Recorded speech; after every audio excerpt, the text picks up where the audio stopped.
আজকে আমাদের আলোচ্য বিষয় বুঝতেই পারছো, সিম্পল, কমপ্লেক্স এবং কম্পাউন্ড।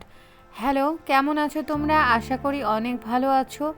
চলে এসেছি তোমাদের অত্যন্ত প্রত্যাশিত একটা সাবজেক্ট নিয়ে, ট্রান্সফরমেশনের সিম্পল, কমপ্লেক্স এবং কম্পাউন্ড।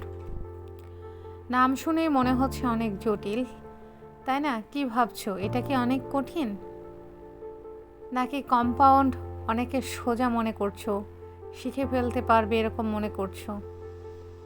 অ্যাকচুয়ালি এটা শিখে আমরা অনেক মজা পাবো। চলো দেখে নিই আসলে এখানে কি আছে, কি ঘটতে যাচ্ছে আজকের ভিডিওতে। সিম্পল, কমপ্লেক্স, কম্পাউন্ড সেন্টেন্সকে আমরা যখন স্ট্রাকচারাল ভাগে বিভক্ত করেছি তখন আমরা তিনটা ভাগ পেয়েছি, সিম্পল, কমপ্লেক্স এবং compound.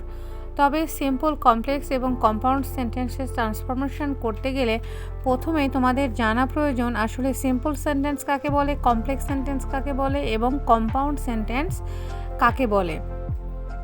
Simple sentence, complex sentence এবং কম্পাউন্ড সেন্টেন্স শুনে আসলে একটু জটিল মনে হচ্ছে। সিম্পল শব্দের অর্থ হচ্ছে সরল বাক্য বাংলাতে, কমপ্লেক্স সেন্টেন্সের অর্থ হচ্ছে জটিল বাক্য এবং কম্পাউন্ড সেন্টেন্সের অর্থ হচ্ছে বলো যৌগিক বাক্য। আচ্ছা, যখন আমি বাংলাটা বললাম আমার মনে হয় তোমাদের কাছে অনেকটাই বোধগম্য হয়ে উঠেছে। সরল বাক্য, সরল বাক্য মানে বুঝতেই পারছো। আর যাদের ব্যাকরণের একটু জ্ঞান আছে, সরল বাক্য, জটিল বাক্য এবং যৌগিক বাক্য নিয়ে তারা অনেকটাই অলরেডি বুঝতে পেরে গেছো। আজকের ভিডিওতে আমি তোমাদেরকে সবগুলোই ক্লিয়ার করব। চলো প্রথমে দেখে নিই সরল বাক্য অর্থাৎ সিম্পল, কমপ্লেক্স এবং কম্পাউন্ড কাকে বলে। আমাদের স্লাইড চলে এসেছে, চলো দেখে নিই আসলে এরা কাকে বলে এবং এদের বৈশিষ্ট্য কী। সিম্পল সেন্টেন্স, প্রথমে বলে ফেলেছি যে আসলে স্ট্রাকচারালভাবে সেন্টেন্সকে আমরা তিন ভাগে ভাগ করেছি, তাই এগুলো হচ্ছে সিম্পল, কমপ্লেক্স এবং কম্পাউন্ড। সিম্পল সেন্টেন্সে আমরা একটি সাবজেক্ট এবং একটি নির্দিষ্ট ফাইনাইট ভার্ব দেখতে পাবো।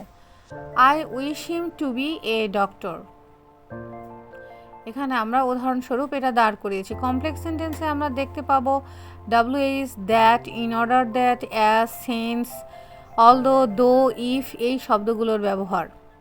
এখানে আমরা একটা উদাহরণও সেট করেছি। কম্পাউন্ড সেন্টেন্সে আমরা দেখতে পাবো দুটি সেন্টেন্সকে কোঅর্ডিনেট করছে অর্থাৎ কনজাঙ্ক্ট করছে অর্থাৎ সংযুক্ত করছে এবং সেগুলো বহুল ব্যবহৃত অ্যান্ড, বাট, অর, ইয়ের, দেয়ারফর এক্সেট্রা দ্বারা।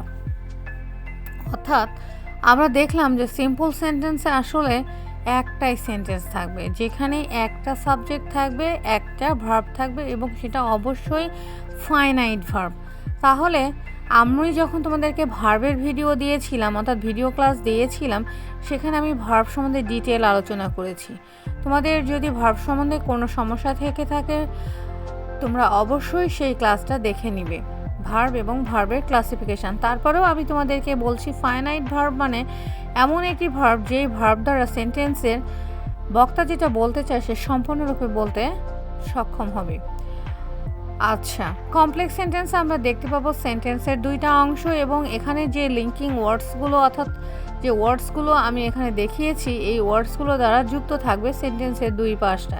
এরা সেন্টেন্সের প্রথমেও থাকতে পারে এবং অনেক সময় মাঝখানেও থাকতে পারে।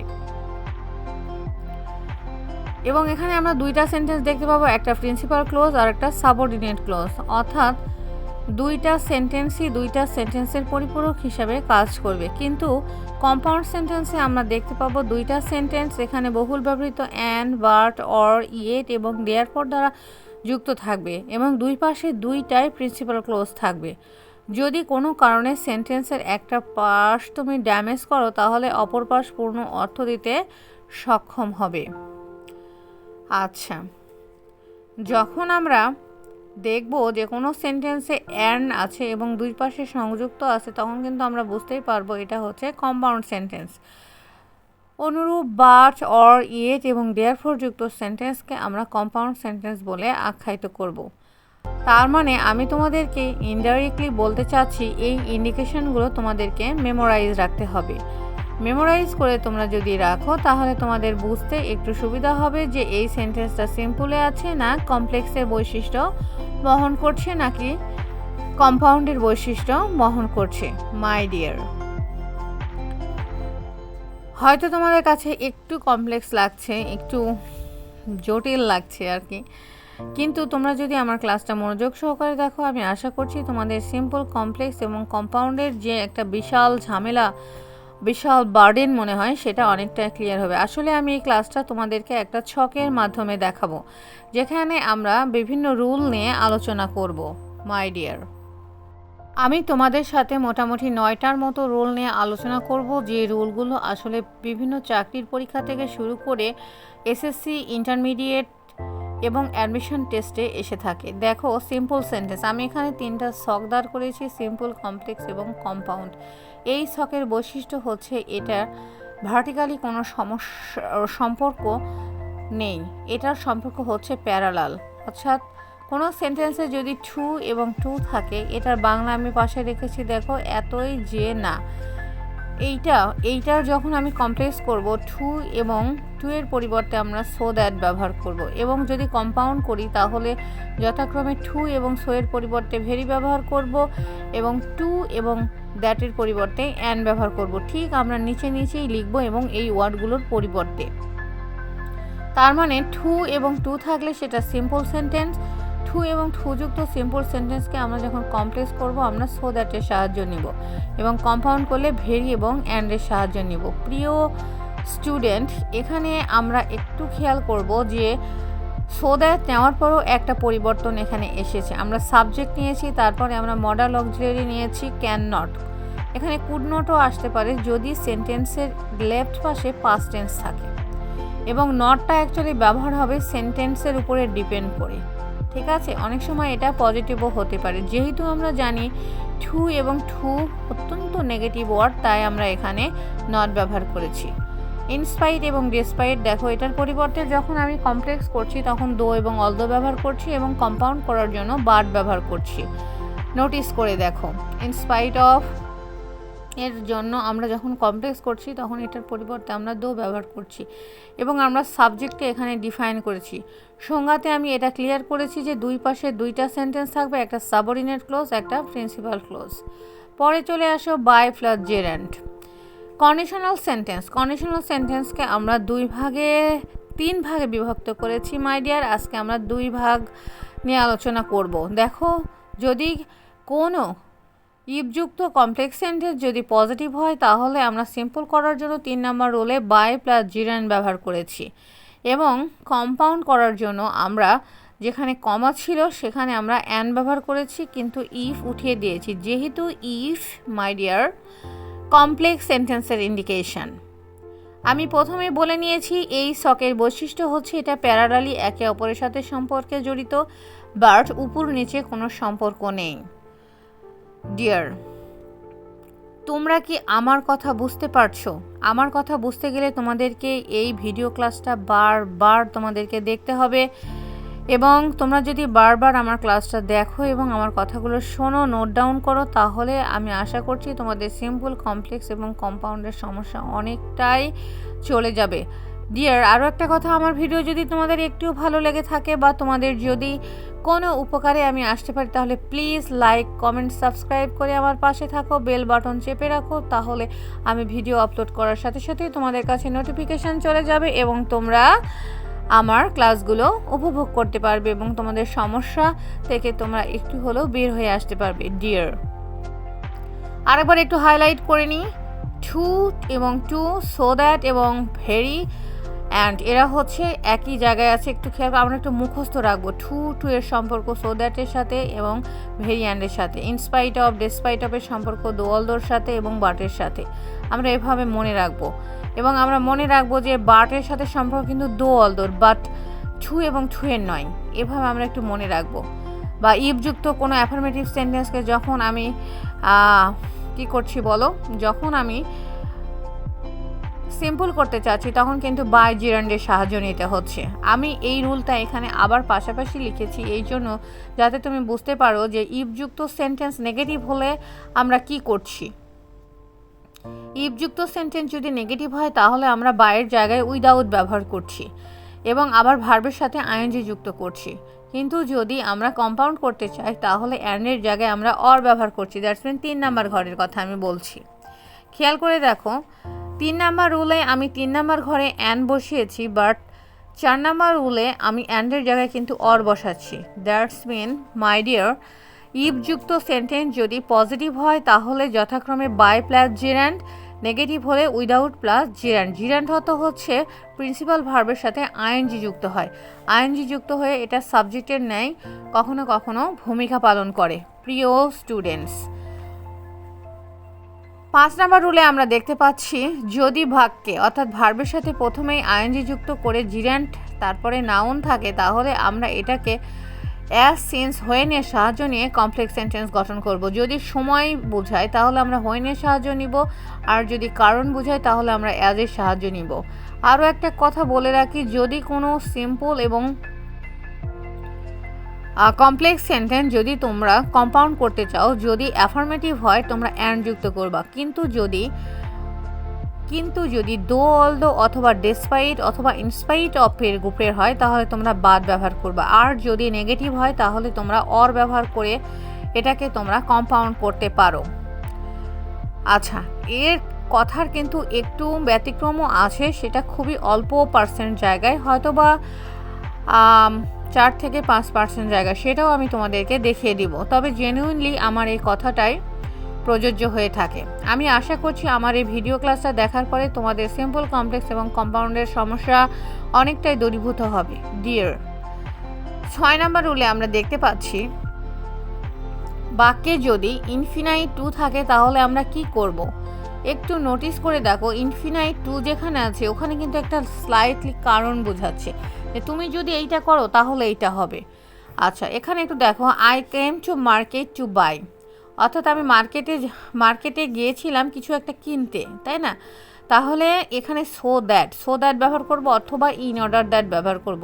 তারপরে কিন্তু আমি তোমাদেরকে 1 নাম্বার রুলে একটা কথা বলেছিলাম, যখন আমি সো দ্যাট ব্যবহার করছিলাম তখন কিন্তু subject plus can not, could not ব্যবহার করছিলাম। ঠিক ওই কথাটাও আমি এখানেই বলবো, যে এখানেও যখন আমরা সো দ্যাট ব্যবহার করছি আমরা ক্যান নট এবং কুড নট ব্যবহার করব। এবং ক্যান এবং কুড ডিপেন্ড করবে অ্যাকচুয়ালি সেন্টেন্সের উপরে। সেন্টেন্স যদি অর্থাৎ বেসিক সেন্টেন্স যদি পাস্ট টেন্স থাকে আমরা কুড ব্যবহার করব, আর যদি তোমার পাস্ট না থেকে প্রেজেন্টে থাকে তাহলে আমরা ক্যান ব্যবহার করব। প্রিয় স্টুডেন্টস, খেয়াল করে দেখো, এখানে আমি যখন কি করছি বলো তো, কম্পাউন্ড করছি, তখন আমরা কি ব্যবহার করছি? অ্যান্ড ব্যবহার করছি। আমরা কি ব্যবহার করছি? অ্যান্ড ব্যবহার করছি, অথবা সো ব্যবহার করে এটাকে আমরা কম্পাউন্ডে রূপান্তরিত করতে পারি। 3, 4, 5 এবং 6 নাম্বার রুলের মধ্যে বহুল ব্যবহৃত রুল হচ্ছে 3, 4 এবং 5। 6 নাম্বার রুলে আমাদের এসে থাকে কি বলো, এই 6 নাম্বার রুল অর্থাৎ সো দ্যাটের এই রুলটা সাধারণত সিম্পল এবং কমপ্লেক্সটা এসে থাকে, কম্পাউন্ডটা অতটা আসে না।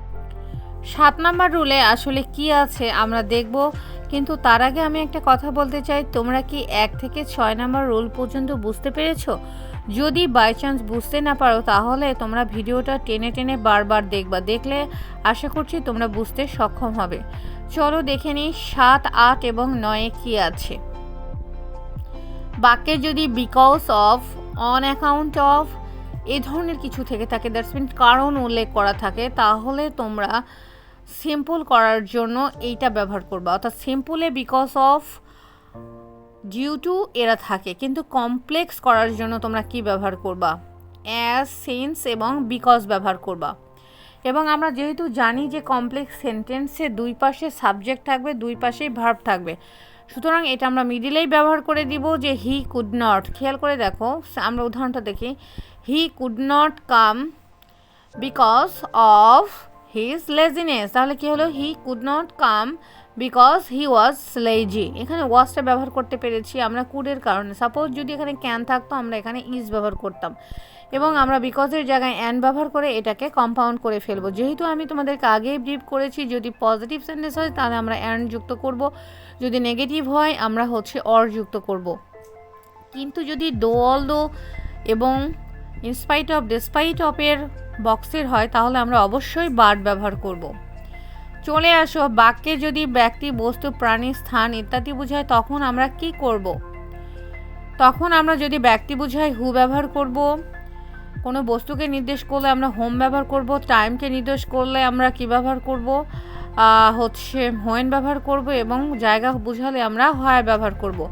এবং একটু খেয়াল করে দেখো যে আই স এ বার্ড, এখানে হুইচ ওয়াজ ফ্লাইং, এখানে আমরা সেন্টেন্সটাকে দুই ভাগে বিভক্ত করেছি এবং হুইচ দ্বারা অ্যাকচুয়ালি আমরা আগের যে ইমিডিয়েট আগে যে নাউনটা আছে আর্টিকেল সহযোগে সেই সাবজেক্টটাকে আমরা ইন্ডিকেট করেছি, এবং যেখানে হুইচ ছিল সেখানে আমরা অ্যান্ড যুক্ত করে এ ধরনের সেন্টেন্সকে আমরা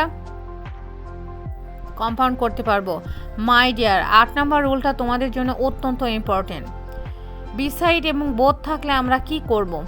এখানে আমরা হোয়াইল ইউজ করব। কি ইউজ করব বলো? হোয়াইল ইউজ করব।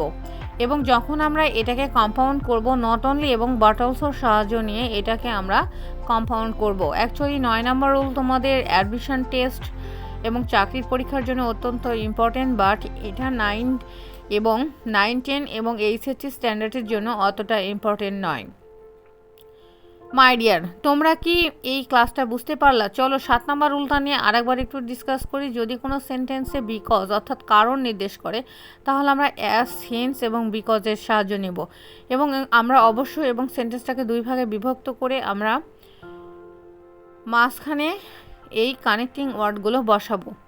যদি প্রথমে আমরা সাবজেক্ট হিসাবে নাউনকে বসাই তাহলে আমরা অ্যাজ এ সাবজেক্ট হিসাবে ছেলে অর্থাৎ যদি মেল হয় তাহলে হি ব্যবহার করব, ফিমেল হলে শি ব্যবহার করব, যদি অনেকজন বোঝায় তাহলে আমরা দে ব্যবহার করে প্রোনাউন ব্যবহার করে সেন্টেন্সের আমরা শোনার জন্য শ্রুতি মধুরতা নিয়ে আসতে পারি। আমি আবারও বলছি 8 নম্বর রুল নিয়ে, সেটা হচ্ছে কোনো সেন্টেন্সে যদি ব্যক্তি, বস্তু, প্রাণী, স্থান নির্দেশ করে তাহলে আমরা according to the subject who, which, when, home এগুলো ব্যবহার করব, এবং যেখানে আমরা সেন্টেন্সে হু, হুইচ এবং দ্যাট, হোয়ার এগুলো ব্যবহার করছি ঠিক সেখানেই আমরা অ্যান্ড যুক্ত করে এটাকে কম্পাউন্ড করব। I saw a bird which was flying, এখানে তোমরা আবারও দেখো, একটু খেয়াল করে দেখো, ওয়াস আমরা এই জন্য এখানে ব্যবহার করেছি যে এই পাশটাতে স ছিল। সাপোজ এখানে যদি সি থাকতো তাহলে আমরা এখানে ইচ ব্যবহার করতাম। মাই ডিয়ার, তোমরা অবশ্যই বুঝতে পারছো যে আসলে সিম্পল কমপ্লেক্স কম্পাউন্ড করতে গিয়ে আমাদের কিন্তু কমপ্লিটিং সেন্টেন্সের কথা একটু রিমাইন্ড করতে হচ্ছে। কমপ্লিটিং সেন্টেন্স নিয়ে আমি একটা ক্লাস তোমাদেরকে আমি অবশ্যই দিব, তবে ওখানে আমরা কী শিখেছিলাম? Sentence balancing. সেন্টেন্স ব্যালেন্সিং মানে যে একটা সেন্টেন্সের দুইটা পার্ট থাকতে পারে, যেটা আমরা according to the structure of সেন্টেন্সে দেখেছি যে সেন্টেন্সের একাধিক পার্ট থাকে, সেই পার্টটাতে আমরা কিন্তু টেন্সের ব্যালেন্স দেখেছি। দ্যাটস মিন প্রেজেন্ট টেন্স থাকলে প্রেজেন্ট টেন্স, পাস্ট টেন্স থাকলে past tense with the help of all of modal auxiliaries, এবং প্রেজেন্ট টেন্স থাকলে ফিউচার টেন্স দিয়ে আমরা সেন্টেন্সটাকে সুসম্পন্ন করতে পারি। মাই ডিয়ার, আমরা কি ক্লাসটা আবারও একটু রিকল করতে পারি? হ্যাঁ, আমরা এখানে 9টা রুল দেখেছি।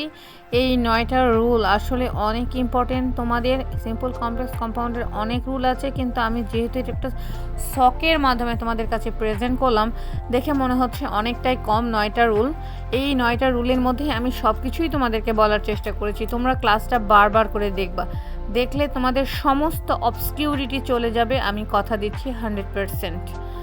এই ক্লাসটা আরও অন্যভাবে আমি তোমাদের কাছে প্রেজেন্ট করব, সেই ক্লাসটা নিয়ে আসতে আরও কয়েকটা দিন দেরি হবে। ততদিন তোমরা একটু ওয়েট করো। আমি এখন তোমাদেরকে একটা এক্সারসাইজ অর্থাৎ একটা টেস্ট দিব। এই টেস্টের মাধ্যমে তোমরা নিজেদেরকে জাস্টিফাই করতে পারবা যে আসলে তোমরা কতটুকু বুঝেছো। চলো, আমাদের স্লাইডটা চলে আসতে যাচ্ছে। টেস্ট 1, টেস্ট 2 এবং টেস্ট 3। আমার পরবর্তী ভিডিও পেতে প্লিজ সাবস্ক্রাইব করে রাখো যাতে আমার পরবর্তী কাজটা তোমরা দেখতে পাও। দেখো এখানে টেস্ট 1-এ যেটা বলা হচ্ছে, when I saw the snake I run away, এটাকে সিম্পল করতে বলছে। অর্থাৎ হোয়েন দ্বারা শুরু হওয়া সেন্টেন্স যখন আমি সিম্পল করতে চাইবো তখন যদি ভার্ব থাকে ভার্বের সাথে আইএনজি যুক্ত করতে হবে, আর যদি এখানে অ্যামিজার থাকে তাহলে এখানে বিং আসবে, যদি হ্যাভিং থাকে তাহলে এখানে হ্যাভিং আসবে। আচ্ছা, তাহলে এখানে কি হলো, যেহেতু ভার্ব আছে হোয়েন থেকে শুরু করে ভার্বের পূর্ব পর্যন্ত উঠে যাবে এবং ভার্বের সাথে আইএনজি যুক্ত হয়েছে। আমরা কিন্তু একটা জিনিস নোটিস করেছি, সিম্পল কমপ্লেক্স এবং কম্পাউন্ড যখন করছি সেন্টেন্সের সামনের টুকুর পরিবর্তন হচ্ছে, বাট পিছনের দিকে কিন্তু তেমন কোনো পরিবর্তন হচ্ছে না। যেহেতু এটা অ্যাফার্মেটিভ সেন্টেন্স, এটাকে আমরা কম্পাউন্ড করার জন্য যেখানে সেন্টেন্স দুই ভাগে বিভক্ত হয়ে গেছে সেখানে অ্যান্ড যুক্ত করব। যদি সাবজেক্ট একই হয় তাহলে আমরা প্রথম সাবজেক্ট এবং দ্বিতীয় সাবজেক্টটা কিন্তু আমরা ডিসমিসও করতে পারি। কিংবা প্রথমে যদি সাবজেক্টটা না থাকে দ্বিতীয় সাবজেক্টটা প্রথমে নিয়ে গিয়ে সেন্টেন্সটা আমরা মেক ওভার করতে পারি। টেস্ট 2 হোয়েন দিয়ে দেখো এখানে শুরু হয়েছে, বাট এখানে কি আছে বলো তো, এখানে ওয়াজ আছে, যেটা আমি আগেই অলরেডি বলে ফেলেছি। ওয়াজ থাকার কারণে এখানে বিং এসেছে, কিন্তু যখন আমি কম্পাউন্ড করছি আমাকে ওয়াজে ফিরে যেতে হচ্ছে। ওয়াজ নিব না অ্যামিজার নিব সেটা ডিপেন্ড করবে পরবর্তী সেন্টেন্সে তোমার কিন্তু ক্লোজ আছে। এখানে দেখো রিটার্নড, এখানে কি আছে বলতো, পাস্ট টেন্স আছে, তাই আমরা ওখানে ওয়াজ ব্যবহার করলাম। বাট এখানে যদি রিটার্নস বা রিটার্ন থাকতো তাহলে কিন্তু এখানে আমরা ইজ ব্যবহার করতাম। আচ্ছা, সিন্স দ্বারা দেখো, সিন্স দ্বারা তো সরাসরি কারণ বোঝাচ্ছে, এখানে আবার ওয়াজ আছে, তাই আমরা এখানে কি ব্যবহার করলাম, বিকজ অফ।